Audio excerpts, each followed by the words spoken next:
Hello, I'm Kyran from Selmac Machinery. Today we are looking at the Meyer SR32 AE. This has a 32mm drilling capacity and it comes with two key functions, which is a powered feed and also a tapping head built into it. So we have high and low and then 3 gears within each high and low gear. With the motor being a 2-speed motor, that gives you 12 gears in total. This light lights up here when the drill has power and is illuminated to show that it's functioning. You have the RPM readout, which shows you the speed of which you're drilling.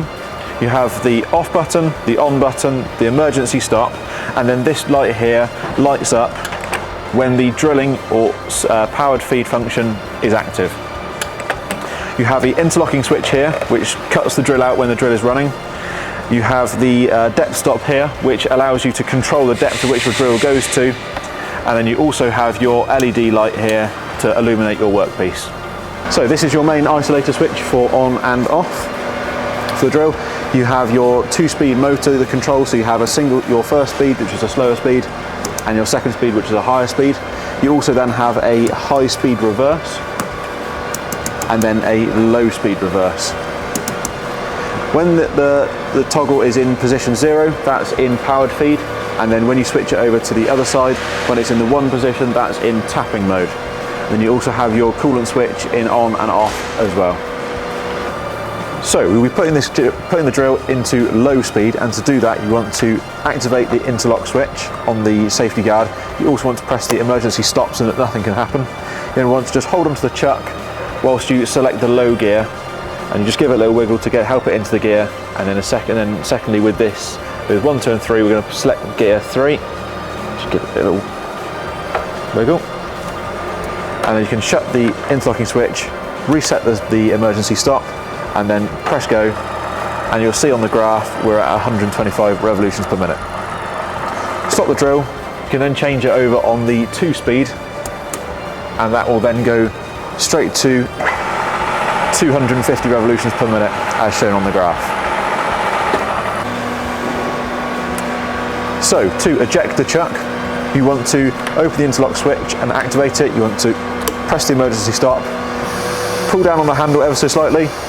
You then pull this out, and as you push it back up again, it will eject the chuck from the drill, like so you can see there. And then to reinstall it, you want to pull down the handle slightly, push that button back in all the way, let the handle back up again, and then the Morse taper will fit back into the drill like that. Reset that, away you go. So to change it into tapping mode, you have to change the switch over on the back of the board, and then you can start the drill. You start feeding it into the material, and once the tap has reached its desired depth, you can either manually press the button to change the direction of the tap and it will automatically self-feed out, or you can bring it down to the bottom of the depth stop where it will automatically return the tap and change the direction of the tap and return it back out of the material. So now to learn how to raise and lower the head and raise and lower the table, very simply, you come to these handles on the back here and you'll push it down to unlock it. Down to unlock it, and on this side you have a handle which you can turn to raise the head and then to lower the table. Now whilst it's unlocked, you can also move these around, so you can move the table that way and you can also move the head this way and vice versa. And all you have to do to secure it is just to lock that off, like so. And then also with the table, you can also swivel the table as well by simply releasing the handle underneath, and that moves as well.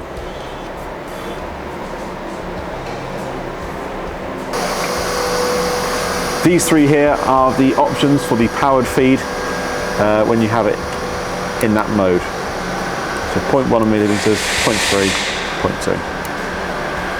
So the user manual for this machine is always in a blue envelope, which is placed on the table of the drill when it comes to you. You can also contact our service team on any of the 5 channels shown on screen now or in the comment section below.